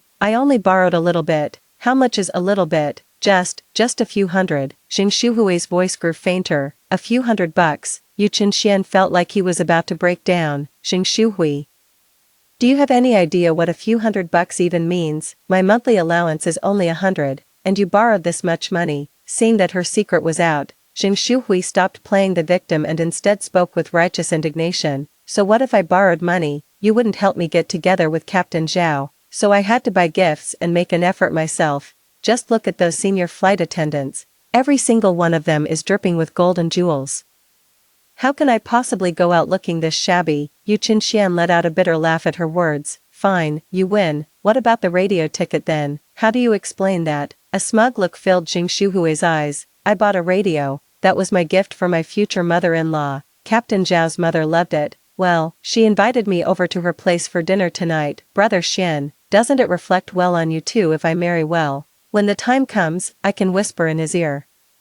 Who knows, I might even help you get a promotion." As she spoke, she reached out to take Yu Qinshuan's arm, but he shook her off. Yu Qinshan stared at her impassively. The Zhao family would never accept a woman who's been married before. Xing Shuhui was stunned. Married before? What do you mean? Yu Qinshan let out a cold laugh. Our marriage certificate can't be annulled. The only way out is divorce. What kind of man do you think Zhao Jianhui is? Do you really believe he'd marry a divorcee? As if struck by a bolt from the blue, Xing Shuhui stood frozen in place. She sobbed, murmuring to herself, "It can't be, it can't be." She had always dreamed of marrying into a powerful, influential family to live a life of luxury and ease. For the first time, she regretted stealing Yu Qinshan away from Xing Shui, her dream of becoming the battalion commander's wife. Her bright future, all of it was gone, just like that. Xing Shui was completely unaware of everything that had happened at the base. Xing Shui was scratching her head over a calculus problem, her brow furrowed in deep frustration. Sitting across from her, Gu Jingchuan watched with a look of utter helplessness. "I can't remember the integration formulas, and I keep mixing up the differentiation rules. How on earth did you get into Shenzhen University?" Xing Shui stuck out her tongue guiltily and muttered under her breath, "Oh, come on. Explain it one more time." Just once, she held up a finger and gave a playful wink. She had no idea how she could have forgotten it so completely. A hint of tenderness, almost imperceptible, flickered in Gu Jingchuan's eyes. He cleared his throat, picked up his pen, and resumed his explanation. As she watched Gu Jingchuan's focused profile, Xing Shui found her mind beginning to wander. After running into Gu Jingchuan a few times at the library, they had gradually started to cross paths, somehow. Before she knew it, he was tutoring her in math. "Did you get that?" Gu Jingchuan's voice snapped her out of her thoughts. Xing Shui snapped back to reality, staring blankly at the practice problems in front of her. Seeing this, a vein twitched at Gu Jingchuan's temple. He put down his pen and rubbed the space between his eyebrows. "Focus on your work. I'll take you to the food street later to grab a bite and clear your head." As if I'd want it. Xing Shui pouted. Putting on a deliberately haughty air, Gu Jingchuan watched her childish display, a smile unconsciously tugging at the corner of his mouth. "You're getting livelier by the day. You used to look so burdened and serious." Xing Shui was taken aback for a moment, then broke into a relieved smile. Indeed, in this life, she had never known the pain of unrequited love, nor the daily grind of making ends meet. So it's no wonder she grew more and more vivacious, isn't it? The two of them packed up their books and walked out of the library, chatting and laughing. They were just discussing which food stall to go to. The security guard suddenly called out to Xing Shui, "Miss Xing, there's a letter for you." Xing Shui was taken aback for a moment before accepting the envelope. Seeing that the sender was her homeroom teacher, a faint sense of unease began to stir within her. She tore open the envelope and quickly scanned the letter's contents. Her face instantly turning deathly pale. The letter mentioned that Yu Qinshuan's family was searching everywhere for her whereabouts. Under pressure, the homeroom teacher revealed the news that she had come to study at Shenzhen University. Gu Jingchuan noticed her unusual demeanor and asked with concern, "What's wrong?" Xing Shui forced a smile, crumpled the letter into a ball, and stuffed it into her pocket. "It's nothing. Just a small family matter." Gu Jingchuan looked at her slightly pale face, his brow furrowing with concern, but he didn't press the matter further. Back in the dormitory, Xing Shui could no longer maintain her composure. She thought he couldn't wait to be rid of her, so she was surprised by how closely he was tracking her movements. Could he be having regrets? Regrets about marrying Xing Shuhui? She dismissed the thought as soon as it surfaced. Yu Qinshuan's pride would never allow him to admit a mistake. Besides, he loved Xing Shuhui so much, how could he possibly regret it? Xing Shui spent the day in a state of anxious unease. That night, she tossed and turned in bed, unable to sleep, her mind filled with Yu Qinshuan's cold, indifferent face. She didn't know if he would come to Shenzhen, nor what he might do. The fear of the unknown was suffocating. At the base, Xing Shuhui, for once, got up unusually early and went to the cafeteria to get breakfast. "Brother Xian, breakfast is ready." Yu Qinshan glanced at the plain congee and steamed buns on the table and snorted coldly. "What kind of trick are you trying to pull this time? Need money?" Xing Shuhui's eyes instantly welled up with tears. "Brother Xian, I was wrong. I was blinded before. I thought about it all last night. It's my fault. I'll never do it again." Yu Qinshuan's expression softened slightly. But the suspicion in his eyes did not completely fade. Seeing this, Jing Shuhui immediately wrapped her arms around Yu Qinshuan's waist, weeping with a heart-wrenching, delicate sorrow. Brother Xian, I don't want to marry Captain Zhao anymore. We're already married, can't we just live a good life together? She buried her face in Yu Qinshuan's chest, her voice soft and pleading, like a frightened kitten. Yu Qinshuan shifted uncomfortably. Unaccustomed to Jing Shuhui's sudden and intimate display of affection, he instinctively wanted to push her away, but found himself hesitating. I have to go to training. Jing Shuhui immediately let go and nodded obediently. All right, go ahead, be careful. After Yu Qinshuan left, the fragile look on Jing Shuhui's face vanished instantly, replaced by a flicker of triumph in her eyes. Yu Qinshuan's aloofness meant nothing to her, since she couldn't latch onto Captain Zhao. She would cling tightly to Yu Qinshuan instead. Men, they're all the same. Yu Qinshuan held the slip of paper with the address, rubbing it between his fingers over and over. It listed Jing Shui's address at Shenzhen University. He clutched the note, his mind a whirl of conflict. He didn't know if he should go to her, nor what he would even do if he did. Captain, I'd like to request a day off. The co-pilot's earnest voice snapped Yu Qinshuan out of his thoughts. Yu Qinshuan looked up to see the co-pilot standing awkwardly in the doorway, a bag of brown sugar in his hand. What's wrong? Something going on at home? The co-pilot scratched his head sheepishly. My wife's got her period, and she's in a lot of pain. I need to go home and take care of her. Yu Qinshuan was taken aback for a moment, then chuckled. Is it really that bad? Don't women go through this every month? The co-pilot shot him a disapproving look. If I don't take care of my own wife, who will? Captain, does your wife get bad cramps during her period? Yu Qinshuan was caught off guard by the question. Did Jing Shui get them? It seemed like she did. He had seen her before, lying in bed pale-faced and clutching her stomach. His brow was furrowed, a sheen of fine sweat beading on his forehead. He had made her ginger tea with brown sugar before, but ever since Jing Shuhui moved into the base, the household's brown sugar was all reserved for Jing Shuhui. And he gradually let the matter slip his mind. It suddenly dawned on him that, as her fiancé, he had been terribly neglectful of her. Captain, the co-pilot called out again, seeing him lost in thought. Yu Qinshuan snapped back to reality, a wave of indescribable guilt washing over him. He stood up, walked over to the co-pilot, and patted him on the shoulder. Permission granted, take good care of your wife. The co-pilot grinned, flashing a set of pearly whites. Thanks, Captain.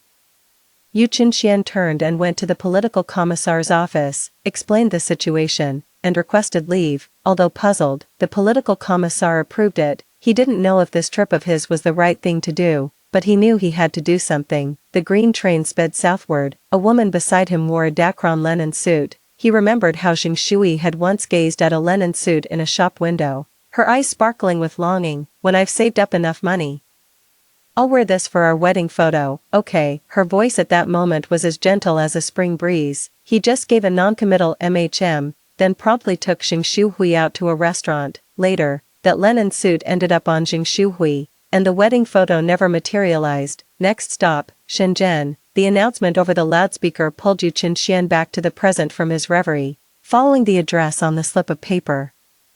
He asked for directions along the way and eventually found Shenzhen University. The university's main gate was far more imposing than he had imagined, bustling with energetic students coming and going. The bell rang, and students poured out of the classroom like a tidal wave. He spotted Jing Shui immediately. She was discussing a problem with a few classmates, a brilliant smile lighting up her face. She had cut her hair short, giving her a crisp and capable look. Gone was her former timidity.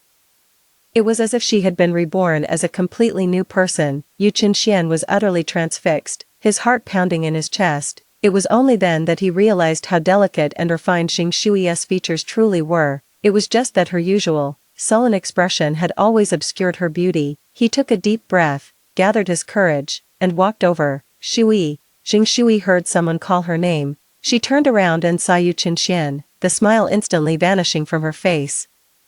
What are you doing here? He looked into Jing Shui's cold eyes, and a sudden wave of panic welled up inside him. He felt that she had changed, that she was no longer the gentle, compliant Jing Shui he once knew. Yu Qinshuan walked up to her, his gaze burning into her. I'm here to take you back to Jing City. Jing City, what would I do there? I'm not the one getting married. It was as if a bucket of ice-cold water had been dumped over Yu Qinshuan's head. Why would you do this?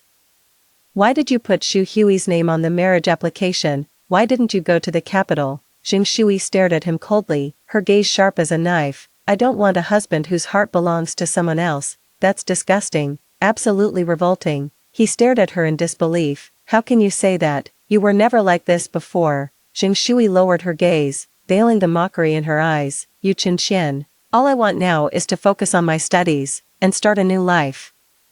Xu Hui is the one you've always wanted, isn't she? You two should cherish each other and leave me alone. Yu Qinxian ran a hand through his hair in frustration. What nonsense are you talking about? I've always thought of Xu Hui as a sister. Jing Shui let out a cold laugh. What kind of siblings hug and cuddle, and kiss on the lips? She remembered that time when she accidentally caught Yu Qinxian stealing a kiss from a sleeping Jing Xu Hui. That tender expression was something she would never forget for the rest of her life. That tenderness had never belonged to her. A flicker of shame and indignation crossed Yu Qinxuan's face, quickly turning into furious embarrassment. Jing Shui, don't you dare spout such nonsense. My relationship with Xu Hui is completely innocent. Jing Shui's voice was icy, carrying a bone-chilling coldness. What you call sibling affection is utterly disgusting to me. Let me go. And let yourself go too. Yu Qinxuan's face turned ashen, but he didn't know what to say. The Shenzhen sun bathed Jing Shui, casting a golden glow upon her. She seemed to radiate a dazzling light from within. It was blinding to him, and it made him feel utterly inadequate. Jing Shui broke the silence. If there's nothing else, I'll be going now. Yu Qinxian watched her receding figure. The Jing Shui before him now felt like a complete stranger. Yu Qinxian remembered their childhood, when Jing Xu Hui would always follow closely in his footsteps. She would call him Big Brother in that sweet, childish voice. Her large, glistening eyes filled with adoration, yet Jing Shui was always quiet and withdrawn, hiding in the corner like a shadow. Gradually, his attention became entirely focused on this lively and adorable younger sister. Jing Shui's quiet and reserved nature struck him as dull and boring, while Jing Shui's coquettish, playful manner made his heart flutter. When Jing Shui pushed him toward Jing Shui, he felt deeply uncomfortable at the time. He felt that Jing Shui didn't value him enough, and even accepted the marriage arrangement somewhat out of spite. After their engagement, he wasn't oblivious to Jing Shui's kindness towards him. She took meticulous care of his daily life, doing his laundry and cooking his meals. She even nursed him tirelessly when he fell ill. Yet, he took it all for granted and even found her somewhat bothersome. Yet he had never considered the sacrifice and forbearance that lay behind such gentleness. He passed by a supply and marketing cooperative. In its window was displayed a gray Dacron shirt. He thought of how Jing Shui always wore old clothes, faded from washing, and a pang of sorrow struck his heart. He wanted to buy her a new dress, a fine linen suit, but the money he had on him was no longer enough. He felt the few remaining bills in his pocket, just enough for one Dacron shirt. He walked into the supply and marketing cooperative and said to the clerk, "Comrade, I'd like that gray Dacron shirt." The clerk took the shirt from the display window and handed it to him. Holding the shirt, he pictured Jing Shui wearing it, and a faint, involuntary smile touched the corner of his mouth. Everyone in the dorm was chattering away. Unsurprisingly, the main topic of conversation was the plans for tomorrow's Mid-Autumn Festival. One roommate asked excitedly, "We have the day off for Mid-Autumn Festival tomorrow. What should we do?" Another girl, who was from out of town, said with a hint of sadness, "I thought it would be nice for us all to get together. We can celebrate the reunion festival right here at school." She looked at Jing Shui. "Shui, you'll join us too, won't you?" Jing Shui was momentarily lost in thought.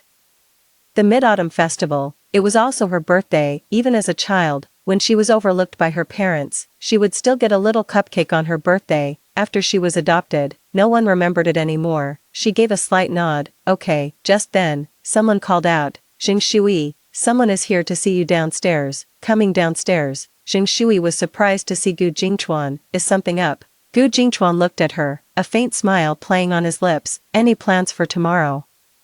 "Dinner with my roommates, then a movie." Jingchuan chuckled softly and produced an exquisitely wrapped box from behind his back, handing it to her. "Happy early birthday." Then, Jing Shui was stunned. "How did you know my birthday is tomorrow?" Gu Jingchuan smiled meaningfully. "I'm not telling." Jing Shui was a bit flustered as she accepted it. This was the first time anyone had ever given her a birthday present. It was the first time anyone had given her a gift with such solemnity. But Gu Jingchuan simply pressed it into her hand. "If you feel awkward about it, just get me a gift for my birthday. I love receiving presents." Jing Shui's face flushed, she nodded, about to ask when his birthday was. An angry voice exploded. What the hell are you doing? Yu Qinxian stormed over, glaring fixedly at the gift in Jing Shui's hands. How can you just accept a gift from a man so casually? Interrupted. Jing Shui lost all interest and shot him a cold glance. What's it to you? Her cold attitude stung Yu Qinxian, leaving a sour, bitter taste in his heart. She had been all smiles for that other man, yet now she was as cold as ice towards him. Yu Qinshuan's tone was firm and unyielding. Give it back to him, I bought you some clothes. As he spoke, he held out the neatly folded Dacron shirt in his hand to Jing Shui. Without even looking at it, Jing Shui flatly refused. No, thank you. Yu Qinxian grew agitated. Why, you'll accept gifts from other men.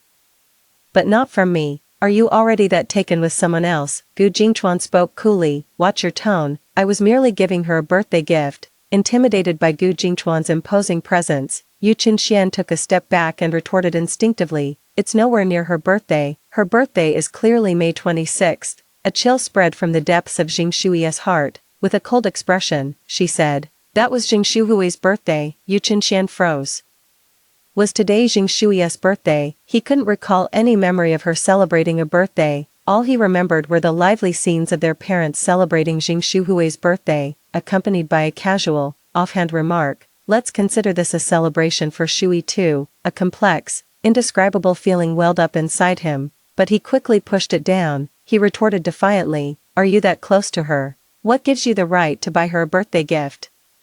Jing Shui grabbed Gu Jingchuan's arm, her voice icy. Let's go, don't pay him any mind. Watching their intimate exchange, Yu Qinxian felt a bitter surge of jealousy churn within him. What are you so upset about now? You used to complain I never bought you anything, and now that I have, this is the attitude I get. Gu Jingchuan took a step forward, blocking Yu Qinchuan's aggressive gaze. His eyes fell on the gray shirt in his arms, his tone laced with a hint of sarcasm. Shui doesn't like gray, and this one is obviously the wrong size. Yu Qinchuan's face darkened. What would you know? Most of her clothes are gray. How could she not like it? Jing Shui said flatly. Because it's cheap and well made. Didn't you buy this for me because it was cheap, too? When Yu Qinxian met her cool, detached gaze, he felt as exposed and vulnerable as if he'd been stripped naked. It was true. He'd had enough money to buy the other one in navy blue. But this gray one was cheaper, and it was on sale because the hem was slightly discolored. He figured Jing Shui wouldn't mind. She had always been frugal and had very simple needs, unlike Jing Shui, who always has to have the very best of everything. At that moment, a wave of shame washed over him. He stammered, wanting to explain, but at a loss for words. Jing Shui had no desire to continue this entanglement. Her tone was final. I will not be returning to Beijing with you. You're a married man. Stop bothering me. I'm doing just fine now. For the next few days, Yu Qinxian continued to linger around the school. Jing Shui made a point of avoiding him, wanting nothing more to do with him, but Jing Shui never expected that he would go to the principal and try to have her expelled. When Jing Shui was summoned to the principal's office, Yu Qinxian was sitting rigidly upright, fuming with rage. Jing Shui demanded, Yu Qinxian, what on earth are you trying to do? What gives you the right to demand I drop out? Just listen to me and come back with me. I don't have much leave left. He stood up, walked over to Jing Shui, and reached out to take her hand. Jing Shui took a sharp step back, evading his touch. Go back. Go back and keep watching you. And Jing Shui being all lovey-dovey, his face stiffened, then he snapped in anger and embarrassment. Jing Shui, don't talk nonsense, we are husband and wife. After all, what's the point of you running off down south like this? What are we supposed to do? Just be in a long-distance relationship forever? Jing Shui was so infuriated by his shamelessness that she almost laughed. Yu Qinxian, your wife is Jing Shui. Her name is on the marriage certificate, and she's the one you're thinking of in your heart. His face turned ashen, and he said through gritted teeth, that was a mistake. A mistake must be set right. My past actions must have given you the wrong impression. I won't let that happen again. Jing Shui's heart sank. These were familiar lines. He had said them in a past life, too, and yet, in the end, he just turned around and got all lovey-dovey with Shui.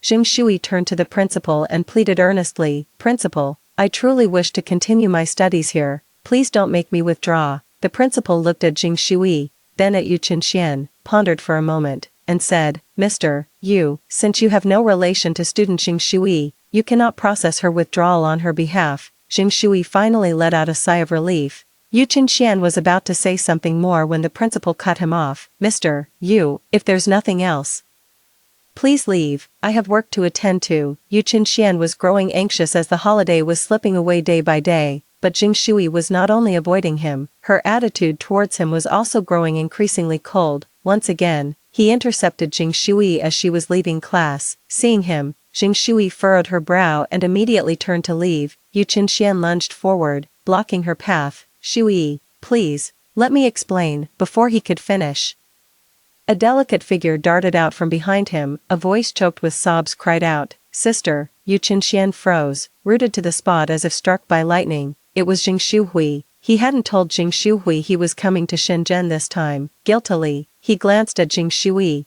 then looked back at the pitifully weeping Jing Shuhui, his mind going completely blank. Jing Shuhui threw her arms around Jing Shui's arm and wailed even louder, "Sis, please, let's go back, I'll divorce Brother Xian. I promise, sis, I don't want this, I never meant to steal your husband, I'm a terrible person." The students nearby quickly gathered around, whispering and pointing. Jing Shui was so mortified she wanted to wrench herself free from Jing Shuhui's grip, yet that hand held fast to her sleeve, unyielding as a vice. Yu Qinshuan's heart softened. He looked at the two women before him, one was cold and resolute, the other fragile and helpless. He felt he had failed them both at once. He reached out to put his arm around Jing Shuhui's shoulder, but hesitated because of Jing Shui. His hand froze mid-air, then dropped limply to his side. "Shuhui, please don't cry. This has nothing to do with you." Yu Qinshuan's voice was low and hoarse, tinged with a hint of barely perceptible guilt. "How can you say it has nothing to do with me? It's all my fault. I shouldn't have fallen for Brother Xian. That's what caused my sister's misunderstanding." Jing Shuhui's sobs grew even more heart-wrenching, as if she had suffered a grave injustice. Watching this clumsy performance unfold before her, Jing Shui felt nothing but utter contempt. In her past life, Jing Shuhui was just the same, always playing the victim to win Yu Qinshuan's sympathy. The surrounding whispers grew louder, flooding Jing Shui's ears like a tidal wave. She refused to be a laughingstock any longer, and she certainly wouldn't be branded as the other woman. She wrenched her hand free from Jing Shuhui's grasp and declared loudly, "I want no part in your marital affairs. I never wanted to be the other woman. You're just in time. Take your husband home and leave me alone." Jing Shuhui was shoved aside, staggering and nearly falling. Yu Qinxian quickly steadied her, asking with concern, "Shuhui, are you all right?" Jing Shuhui shook her head pitifully, her eyes brimming with tears as she looked at Yu Qinxian. "Brother Xian, I'm fine, it's just, I think my sister really dislikes me." "Shui, you've got it all wrong." Yu Qinxian looked at Jing Shui, trying to explain, "Shuhui and I." Jing Shui had no patience for his excuses and turned to leave. All she wanted now was to get away from both of them, to escape this whole farce. Yu Qinxian watched Jing Shui's resolute retreating figure, a wave of frustration washing over him. He had intended to explain himself properly and salvage their marriage, but Jing Shui's attitude left him with no way in. Jing Shuhui nestled into Yu Qinshuan's embrace. He stole a glance in the direction Jing Shui had left, a faint, cold sneer curling at the corner of his mouth. In the guesthouse room, Jing Shuhui sat on the edge of the bed, tears streaming down her face. "Brother Xian, do you look down on me now? Do you think I'm not as good as my sister?" Yu Qinxian looked at her, momentarily at a loss for words. He had never imagined he would find himself in such an awkward predicament. He sighed and sat down beside Jing Shuhui, yet dared not touch her. "Shuhui, don't let your imagination run wild. How could that be?" With tear-filled, blurry eyes, Jing Shuhui looked up at him pitifully. "Brother Xian, I knew back then that my sister liked you, so I buried my own feelings deep in my heart and let the two of you get engaged. I thought I could let go, but fate has tied us together again. Brother Xian, I want to build a life with you, I truly do." As she spoke, she grasped Yu Qinshuan's hand, her slender fingers trembling slightly. "If you truly can't let go of my sister, then I'll go beg her, I'll go kneel and plead with her." "Shuhui, please don't do this." She looked up at him, her eyes blurred with tears. As he looked at Jing Shuhui, the image of Jing Shui's resolute, retreating figure flashed in his mind, filling him with inner turmoil. "Shuhui, I'm sorry."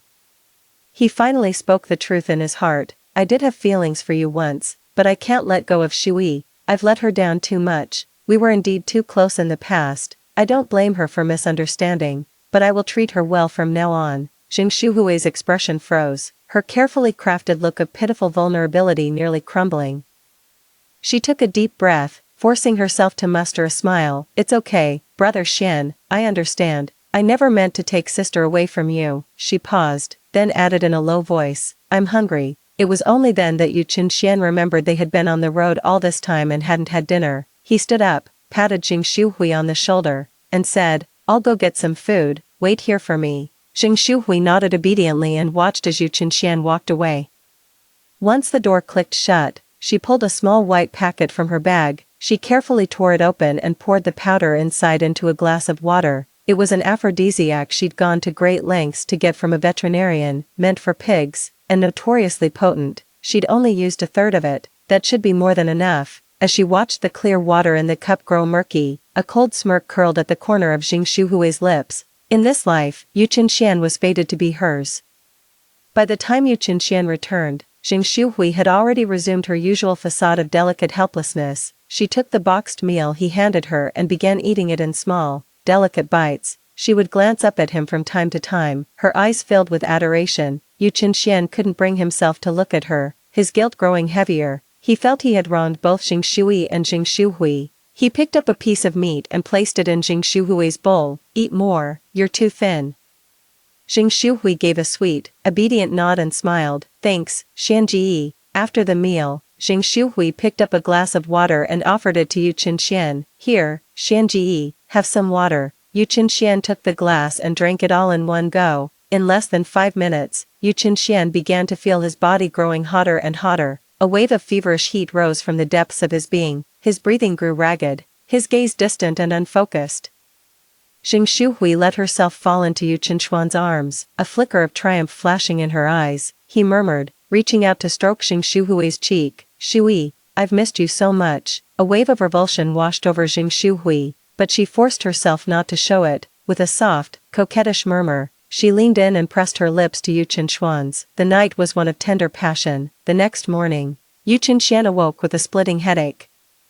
As he looked at the sleeping Jing Shuhui beside him, his heart was filled with regret and self-reproach. He had a vague recollection of something happening last night, but the memory was hazy. The only thing he could recall was mistaking Jing Shuhui for Jing Shui. Rubbing her eyes, Jing Shuhui asked, Brother Xian, you're awake? Seeing her bleary-eyed look, Yuchen Xian felt even more flustered. He didn't know how to face Jing Shuhui, let alone how to face Jing Shui. Shuhui, I'm sorry.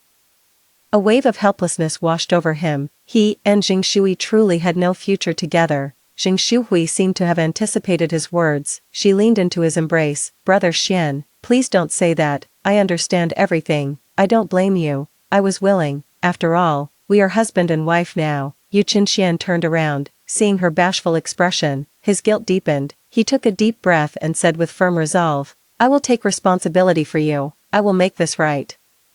Jing Shuhui nodded shyly and then asked, Brother Xian, how much longer are we staying in Shenzhen? I'll go buy the tickets. Let's leave tomorrow. Yuchen Xian paused in thought for a moment. I'll go buy the tickets. Let's leave tomorrow. There was no longer any reason for him to stay here. So, should we go see your sister again? Yuchen Xian gave a bitter smile. Better not. Let's not bother her. Just yesterday, he was still thinking about mending things with Jing Shui, but now, he didn't even have the courage to face her again. He couldn't shake the feeling that something was off about the whole situation, but looking at the innocent Jing Shuhui, he suppressed his suspicions. Out of Yuchen Xuan's sight, Jing Shuhui curled her lip in disdain. Even now, he's still putting on this act of being devoted. Meanwhile, on the other side, Jing Shui was completely unaware of what was happening. She was busy preparing for the interview. Somehow, the principal had heard about her situation and went out of his way to secure her a part-time position as an English translator at a newspaper. The job not only offered excellent pay but also allowed her to put her skills into practice. Jing Shui clutched the letter of recommendation tightly, her heart filled with immense joy. Still, the thought of the interview made her a little nervous. On the day of the interview, Jing Shui wore the long dress Gu Jingchuan had given her for her birthday.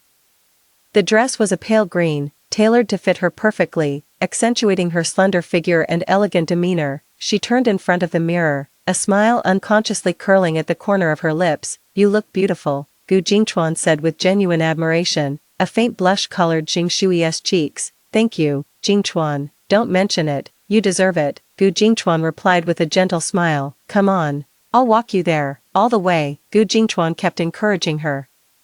Helping to ease her nerves, it's alright, Shui, just do your best. Jing Shui took a deep breath and nodded. Gu Jingchuan's company and encouragement gradually calmed her flustered heart. Upon arriving at the newspaper office, Jing Shui steeled herself and went in for the interview. The interviewer's questions were highly professional and quite challenging, but she answered each one fluently and without hesitation.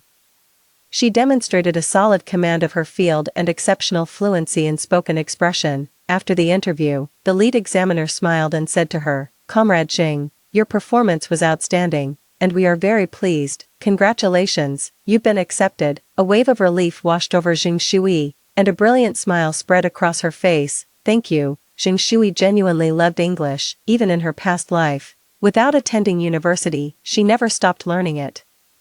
Stepping out of the newspaper office, Jing Shui spotted Gu Jingchuan waiting at the entrance immediately. She hurried over to him and said excitedly, I got the job. Gu Jingchuan smiled as well, his eyes full of pride. I knew you could do it, Jing Shui said sincerely. Thank you, Jingchuan. I don't know what I would have done without you. Silly, what are you talking about? Gu Jingchuan ruffled her hair. We're friends. Helping each other is what we do. Come on. Let me take you out for a meal. Jing Shui felt a wave of warmth in her heart as she looked into his gentle eyes. The clay pot of hot soup bubbled away, its warmth driving the chill from his body. Starved for hours, Jing Shui buried his head in his meal, completely abandoning any pretense of decorum. Slow down. No one's going to take it from you. Halfway through his meal, he suddenly felt a tickle on the tip of his nose. Looking up, she saw Gu Yichen smiling at Jing Shui, holding a single grain of rice between his fingers. Is your face hungry too? He teased. Jing Shui flushed crimson and flusteredly lowered her head. She knew his feelings for her went beyond friendship. His gaze made that perfectly clear. For now, all Jing Shui wants is to focus on her work and live a good life. Everything else can wait. Winter break arrived, and Mother Yu's phone calls came one after another, urging Jing Shui to come home for the new year. After all, they raised her, and Jing Shui couldn't be too heartless. After much deliberation, Jing Shui bought a ticket and returned to Shancher, laden with gifts. The moment she stepped through the Yu family's gate, she was met with a shrill stream of curses. Yu Chenxian, what is the meaning of this? Let me make this clear. I'm carrying your child. I didn't come here to be treated like this. Jing Shui froze in shock as he saw Xu Hui, heavily pregnant, screaming at Yu Chenxian. Yu Chenxuan's face turned ashen, but he didn't dare talk back, only trying to placate her meekly. Xu Hui, calm down. The doctor said you shouldn't get too worked up in your condition. It's not good for the baby. I want that coat, and I want you to go buy it right now. Xu Hui, I'll buy it for you next time, okay? I've already used up this month's allowance. Yu Chenxian carefully helped Xu Hui sit down. No money. That's because you're useless. You're still just a captain after all this time. You're not saving your money for someone else, are you? Yu Chenxuan's face darkened. Xu Hui, don't talk nonsense. If we hadn't been paying back the money you borrowed before, would we be this hard up? And you're always wanting to buy this and that, after that night together. Jing Xu Hui did tone it down for a while, putting on the act of a devoted wife and mother. She's no match for Jing Shui when it comes to keeping house, but she gets by well enough. But ever since she got pregnant, her true colors have shown. She's become lazy, gluttonous, and spends money like water. You think I'm not good enough? You're still hung up on Jing Shui, aren't you? Don't think I don't know it was you who talked Mom into inviting her over for dinner. I don't mean anything to you, it's her you care about, Xu Hui cried out, pounding her fists against Yu Chenxuan's chest. Yu Chenxian looked thoroughly exasperated. I told you, it's not true, stop making a scene. Jing Shui stood in the doorway, watching the scene unfold before her, feeling nothing but absurdity and contempt. In their past life, with Jing Shui standing in the way, their love was as inseparable as glue and lacquer. Now that they'd been given their chance, they've somehow ended up a bitterly resentful couple. Seeing Jing Shui at the door, Jing Shui said in a snide, sarcastic tone, well, look who's back, someone's sweetheart. Yu Chenxian was overcome with an indescribable awkwardness. He didn't say another word, he just flung his hand down abruptly, turned on his heel, and strode out the door. Hearing the commotion, Mother Yu hurried out from the kitchen at a trot. Her gaze darted back and forth between her son's retreating figure and her daughter-in-law's face, finally settling on Jing Shui. Shui, you're back. Don't take Xu Hui's words to heart. Ever since she got pregnant, she's had a harder time controlling her temper. She stepped forward, trying to take Jing Shui's hand, but Jing Shui gently pulled away. Jing Shui's face held a faint weariness, and her voice was calm yet distant. Mom, I'm feeling a bit tired. I think I'll head back to my room to rest. Mother Yu's expression froze for a moment, but she didn't say anything more, merely nodding. She turned away and continued to placate Jing Shuhui with a submissive, coaxing tone. She was a completely different person from the domineering mother-in-law Jing Shui remembered. No matter how hard she tried, she could never win her mother-in-law's favor. Whenever she had a disagreement with Yu Qinxian, her mother-in-law was always the first to step in and blame her. Back in her room, Jing Shui rummaged through her luggage and pulled out the New Year's gift Gu Jingchuan had given her, a red cashmere scarf. Jing Shui wrapped the scarf around her neck and took a look in the mirror, a faint, involuntary smile curling at the corners of her mouth. In the past, to please Yu Qinxian and his mother, Jing Shui rarely had any new clothes to wear. Her wardrobe consisted of either hastily bought items or hand-me-downs from Madame Yu. Now, she only wanted to please herself. The red scarf made her complexion appear even fairer and reminded her of Gu Jingchuan's gentle eyes. Happy New Year, Shui. Gu Jingchuan's voice still seemed to echo in her ears. Jing Shui couldn't help but touch her scarf, the smile at the corner of her mouth deepening. Yu Qinxian smoked irritably, wreathed in swirling tendrils of smoke. How could he have ever found Jing Shuhui's little tantrums endearing? Now it was clear, it was nothing but spoiled, unreasonable behavior born of being overly indulged. Just as I turned around, I saw Veterinarian Chen walking over with his medical kit, carrying half a bag of apples in his other hand. Well, if it isn't young you, what's the matter? You look so glum, like you're weighed down by debt. Veterinarian Chen let out a hearty laugh, his tone carrying a hint of teasing.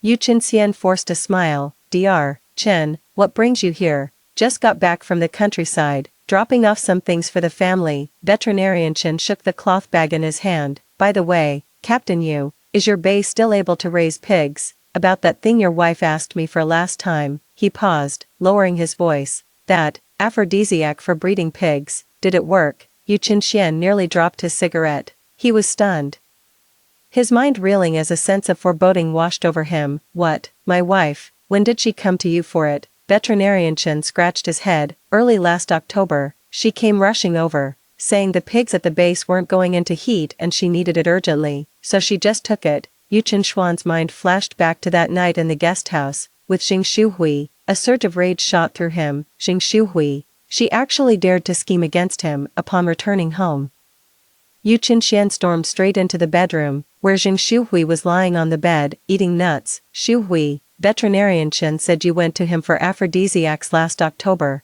Jing Shuhui looked up, a flicker of panic flashing in her eyes before her expression settled back into calm composure. Aphrodisiac? What are you talking about? I have no idea what you mean. Yu Qinxian let out a bitter laugh, his anger at its peak. You have no idea. Did you use that drug on me?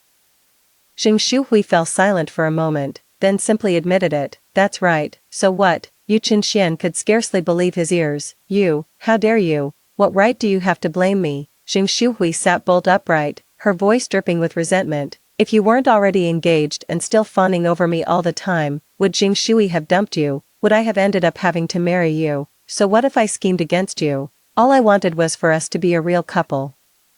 Yu Qinxian looked at the hysterical woman before him, feeling a wave of intense disgust well up inside. He had never imagined that the gentle, virtuous girl he thought he knew could be like this. He could bear it no longer. He raised his hand and slapped her hard across the face. Smack. Jing Shuhui covered her face, stunned. She never expected Yu Qinxian would dare to hit her. The next second, she screamed through her tears, snatched up the pillow beside her, and hurled it at Yu Qinxian. You hit me. How dare you hit me, you bastard, you heartless jerk. I'm going to tell everyone. She darted frantically around the room, grabbing anything within reach and smashing it to the floor. Just then, Mrs. Yu rushed in, her face etched with anxiety. The sight of the utter chaos on the floor left her utterly stunned. What happened here? Jing Shuhui threw herself into Mrs. Yu's arms, sobbing as she made her accusation. Mom, he hit me, he actually hit me. Mother Yu's face instantly darkened as she scolded sharply. Qinxian, how could you lay a hand on your wife? She's carrying your child. Have you no conscience? Yu Qinxian remained silent, Watching the unfolding drama before him with a heart full of desolation, Jing Shuhui grew increasingly agitated, her face turning pale. Clutching her stomach, she cried out in pain, "My stomach, it hurts." Seeing this, Mrs. Yu panicked. She quickly steadied Jing Shuhui and shouted anxiously, "Qinxian, hurry. Get her to the hospital." Only then did Qinxian snap out of it. He scooped Jing Shuhui up in his arms and rushed out of the house. On the way, due to the pain and emotional distress, Jing Shuhui had already started to bleed. The hospital was in a state of utter chaos and commotion. After the emergency examination, the doctor breathed a sigh of relief. "Thankfully, the baby is safe, but you'll need to stay in the hospital for 3 days for observation. During this time, it's best to get plenty of bed rest and avoid strenuous activity or emotional stress." Outside the hospital room, Mrs. Yu sighed heavily. How did things end up like this, right in the middle of the New Year celebrations? If you had married Shui, Yu Qinxian cut her off. "Mom, stop. Please go back and get some dinner ready. Shui Hui will be waking up soon." He couldn't bear to hear a single word about Jing Shui anymore. Those 3 syllables were like a thorn lodged in his heart. A constant, dull ache. He sat on the cold bench in the hospital corridor and lit a cigarette. He regretted it, but what good was regret? He couldn't go back, and he couldn't change what had already happened. Jing Shui also got the news and rushed to the hospital. When Jing Shuhui woke up and saw Jing Shui, her eyes were full of venomous hatred. She spat out bitterly, "Look at the state I'm in. Are you happy now?" Jing Shui sighed. She had genuinely believed they would be happy together. After all, in her previous life, she was already past 50. Yu Qinxian and his son got down on their knees, begging for a divorce, also he could rekindle his romance with Jing Shuhui. "I never wanted you to have a miserable life." Her tone carried a hint of resignation and bitterness. Jing Shuhui let out a cold, disdainful laugh. "Who do you think you are? Do you really believe everything you've done is for my own good?" She struggled to sit up, her tone sharp and biting. "I was this close to becoming the battalion commander's wife. I could have had a Beijing household registration. It's all your fault I ended up married to that useless man. Yu Qinxian, I hate you. I despise you." In the hospital room, Jing Shui silently watched her younger sister. Jing Shuhui was still gnashing her teeth, relentlessly venting her resentment and accusations towards her. A wave of bitterness washed over Jing Shui. She sighed and said softly, "Take good care of yourself. Once you're out of the hospital, just go back to living your life as usual." Jing Shuhui snorted but didn't continue her tirade, simply turning her face away and ignoring her. Jing Shui gave a slight shake of his head and prepared to leave. He stopped her in the hospital corridor. "Shui, I know I have no right to say anything, but I've missed you all this time." Jing Shui found the remark utterly hypocritical. "Miss me? Yu Qinxian, do you even believe that yourself? You claim to miss me.